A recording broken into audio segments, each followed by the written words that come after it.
महाभारत में वर्णित कथा के अनुसार भगवान श्री कृष्ण ने जब कंस का वध किया, तभी कंस के ससुर जरासंध ने प्रण लिया कि वह श्री कृष्ण और यदुवंशियों का नाश कर देगा। ऐसे में यदुवंशियों की सुरक्षा के लिए श्री कृष्ण ने मथुरा को छोड़ देना ही बेहतर समझा।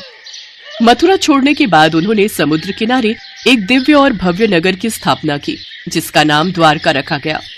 यहाँ आने के बाद वो अपने प्रियजनों के साथ सुकून से जीवन यापन करने लगे। फिर वक्त का पहिया घूमा और लगभग 36 वर्ष तक कुशलता पूर्वक राज्य का संचालन करते हुए एक दिन अचानक उनके देह त्यागने के बाद वैभवशाली द्वारका नगरी भी समुद्र में समा गई। कहा जाता है माता गांधारी द्वारा श्री कृष्ण को दिए गए श्राप के कारण ही ऐसा हुआ था। माता गांधारी ने श्री कृष्ण को क्रोध में आकर श्राप दिया था। 18 दिन चले महाभारत के युद्ध में दुर्योधन की मृत्यु के पश्चात जब युधिष्ठिर का राजतिलक हो रहा था, तब अपने 100 पुत्रों की मौत से दुखी माता गांधारी ने महाभारत में कौरवों की हार के लिए श्री कृष्ण को दोषी ठहराया और उनको श्राप देते हुए कहा था, जिस तरह कौरवों के वंश का नाश हुआ है, ठीक उसी तरह आज से 36 साल बाद तुम्हारे वंश यदुवंशियों का भी नाश होगा। ये सुनकर सभी पांडव चकित रह गए, लेकिन भगवान श्री कृष्ण विचलित न हुए और मुस्कुराते हुए उन्होंने ये अभिशाप स्वीकार कर लिया। धीरे धीरे समय बीतता गया। फिर जैसे ही महाभारत के युद्ध को खत्म हुए 35 वर्ष पूरे हुए, फिर 36वां वर्ष आरंभ हुआ, तब द्वारका में कई अपशकुन दिखाई देने लगे। उसी समय महर्षि विश्वामित्र, कण्व और देव ऋषि नारायण जी द्वारका पहुंचे। जैसे ही यादव कुल के नवयुवकों को पता चला कि कुछ ऋषिगण द्वारका पधारे हैं, तो उन्होंने ऋषियों के साथ मजाक करने का मन बनाया। फिर सभी यादव कुमार भगवान श्री कृष्ण के पुत्र सांब को स्त्री बनाकर ऋषियों के सामने ले गए और उनसे कहने लगे, प्रणाम ऋषिगण, ये स्त्री हमारे भ्राता बब्रू की पत्नी है और ये गर्भवती है। इनके मन में पुत्र की बड़ी लालसा है। हाँ ऋषिवर, कृपा करके बताएं कि उसके गर्भ में पल रहा शिशु लड़का है या लड़की। हे ऋषिवर, आप सब तो ज्ञानी हैं, अंतर्यामी हैं। ध्यान लगाकर हम सबको कृपा करके बताएं कि इनके गर्भ से क्या जन्म लेगा। अवश्य पुत्र। उन सभी यादव कुमारों के ऐसा कहने के बाद सभी ऋषिगण ध्यान करने लगे, लेकिन ध्यान लगाने के बाद उन्हें पता चला कि ये कोई स्त्री नहीं बल्कि श्री कृष्ण के पुत्र सांब हैं। उनकी इस शरारत से वो ऋषि क्रोधित हो उठे और उन्हें श्राप देते हुए कहने लगे, हम ऋषियों के साथ इस तरह का तुच्छ मजाक करते हुए तुम्हें शर्म नहीं आई? ये कोई स्त्री नहीं बल्कि श्री कृष्ण के पुत्र सांब हैं। हम तुम्हें श्राप देते हैं कि इसके गर्भ से लोहे के मूषल का जन्म होगा और उसी लोहे के मूषल से तुम बलराम और कृष्ण के अलावा अपने पूरे कुल का विनाश कर डालोगे। घबराए हुए यादव कुमार उनसे क्षमा याचना करने लगते हैं। नहीं नहीं, हमें क्षमा करें ऋषिवर, हमसे बहुत बड़ी भूल हो गई। हमारी इस शरारत की हमें इतनी बड़ी सजा मत दीजिए ऋषिवर। लेकिन वो उनकी एक नहीं सुनते। फिर वो तीनों ऋषिवर जाकर कृष्ण जी को सारी बात बताते हैं। हे ऋषिवर, आप सबने जैसा कहा वैसा ही होगा।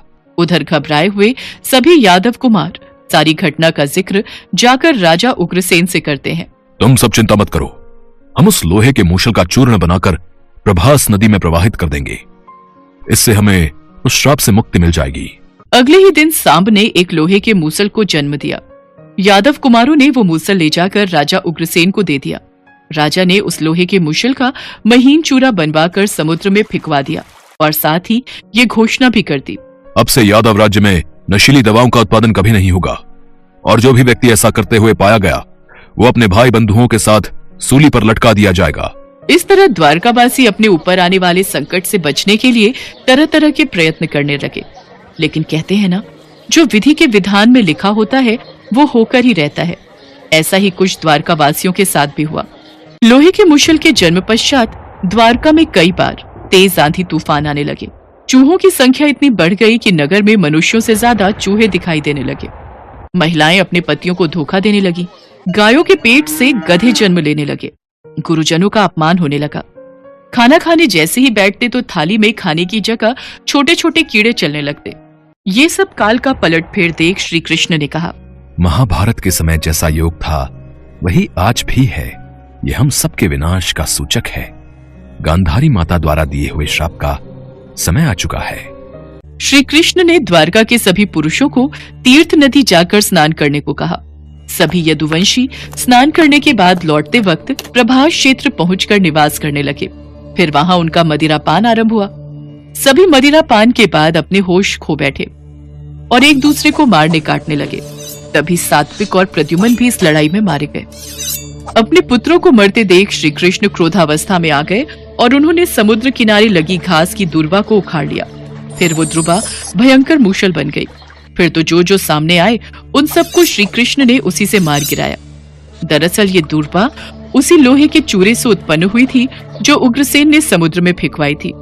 फिर काल की प्रेरणा से यदुवंशियों ने उन्हीं मूसलों से एक दूसरे को मारना आरंभ किया। जो भी क्रोध में आकर वो घास अपने हाथ में लेता, उसी के हाथ में आकर वो मूसल बन जाती थी। उस मूसल से पिता अपने बेटे और बेटे अपने पिता का वध करने लगे। श्री कृष्ण वहां खड़े खड़े विधि के विधान का खेल देख रहे थे। फिर जैसे ही उन्होंने देखा कि उनका पुत्र सांब और पोता अनिरुद्ध भी मारा गया, तब उनकी क्रोध अग्नि प्रज्वलित हो उठी और उन्होंने बाकी बचे यादवों का संहार कर डाला। इसके बाद श्री कृष्ण बलराम के पद चिन्ह देखकर जंगल की ओर चल दिए। वहां जाकर श्री कृष्ण ने देखा कि बलराम जी योग मुद्रा में समाधि लगाए बैठे हैं। तभी उन्होंने अपने शरीर का त्याग कर दिया और उनके मुख से एक विशालकाय मुख वाला सर्प निकला जिसके कई मुख थे। फिर वो श्री कृष्ण को प्रणाम करके वहां से समंदर के रास्ते परम धाम को लौट गए। बलराम के प्राण त्यागने के बाद श्री कृष्ण जी समझ चुके थे कि अब सब समाप्त हो चुका है। कुछ देर बाद वो पीपल के पेड़ के नीचे बैठ गए। उस समय उन्होंने अपना चतुर्भुज रूप धारण कर रखा था। उस समय भगवान अपनी दाहिनी जांघ पर अपना बायां चरण रखकर बैठे हुए थे। उनका लाल लाल तलवा रक्त कमल के समान चमक रहा था। तभी वहां से एक बहेलिया गुजर रहा था। उसे श्री कृष्ण का लाल लाल तलवा दूर से किसी हिरण के मुख के समान प्रतीत हो रहा था। उसने उसे सचमुच हिरण समझकर तीर चला दिया। फिर जब उसने पास जाकर देखा तो वह कहने लगा, अरे ये तो चतुर्भुज पुरुष है। फिर वो डर के मारे कांपने लगा और श्री कृष्ण के चरणों में सिर रखकर कहने लगा, हे मधुसूदन, मुझसे अनजाने में ये पाप हुआ है। कृपा करके मेरा ये अपराध माफ कर दीजिए, या आप मुझे अभी के अभी मार डालिए ताकि मुझसे ऐसी भूल फिर कभी ना हो। तब श्री कृष्ण मुस्कुराते हुए कहते हैं, जरा तुम डरो मत, ये सब विधि के विधान का ही लेखा जोखा है। त्रेता युग में मैंने जब राम का अवतार लिया था, उस वक्त तुम वानर राज बाली थे और मैंने तुम पर छुपकर तीर चलाया था जिससे तुम्हारी मृत्यु हो गई थी। आज द्वापर युग में वही मौत मैंने अपने लिए चुनी और ये तो तुमने मेरे मन का ही काम किया है। जा, अब तू मेरी आज्ञा से उस स्वर्ग में निवास कर जिसकी प्राप्ति बड़े बड़े पुण्यकारों को होती है। आपका बहुत बहुत आभार मेरे प्रभु। इसके बाद स्वर्गलोक से एक वाहन आता है और बहेलिये को उसमें बिठाकर ले जाता है। उधर श्री कृष्ण का साथी दारुक उन्हें खोजते हुए वहां पहुंच जाता है और उन्हें इस हाल में देखकर वह भगवान के चरणों में पड़कर रोने लगता है। दारुक, अब तुम द्वारका चले जाओ और वहां बलराम भैया जी की परम गति और मेरे स्वधाम गमन की बात कह देना और सबको कहना कि वो सब अपना सामान और धन लेकर इंद्रप्रस्थ चले जाएं। मेरे न रहने से सारा द्वारका समुद्र में समा जाएगा। जैसी आपकी इच्छा मेरे प्रभु। कृष्ण जी की आज्ञा पाने के बाद दारुक वहां से चला जाता है। उसके जाते ही भगवान शिव, पार्वती, ब्रह्मदेव, सभी देवी देवता, अप्सराएं, राक्षस, देवगण भगवान श्री कृष्ण के परम धाम प्रस्थान को देखने बड़ी उत्सुकता से आते हैं और आसमान से उनके ऊपर फूलों की वर्षा करने लगते हैं। उन सभी देवी देवताओं को देखकर श्री कृष्ण जी ने अपनी देह का त्याग किया और कमल समान अपने नैनों को बंद कर लिया और हमेशा के लिए अपने स्वर्गलोक लौट गए। श्रीमद् भागवत के अनुसार जब श्री कृष्ण और बलराम की स्वधाम जाने की सूचना उनके परिजनों तक पहुंची तो उन्होंने भी इस दुख से प्राण त्याग दिए। देवकी, रोहिणी, वासुदेव, बलराम की पत्नियां, श्री कृष्ण की रानियां आदि सभी ने शरीर त्याग दिए। उधर अर्जुन ने प्रभास क्षेत्र जाकर सभी यदुवंशियों का अंतिम संस्कार किया। अगले दिन वासुदेव जी ने प्राण त्याग दिए। उनका अंतिम संस्कार करने के पश्चात अर्जुन सभी द्वारका वासियों को लेकर द्वारका से निकल गए। जैसे ही उन लोगों ने द्वारका नगरी को छोड़ा, द्वारका का राजमहल और नगरी समुद्र में समा गई। कहते हैं द्वारका नगरी के अवशेष आज भी समुद्र में पाए जाते हैं, जिससे यही पता चलता है कि उस समय में भगवान कृष्ण की द्वारका नगरी कितनी भव्य और सुंदर रही होगी, जो एक श्राप के कारण तहस नहस हो गई और समुद्र में समा गई। कहा जाता है उसके पश्चात ही कलयुग की शुरुआत हुई।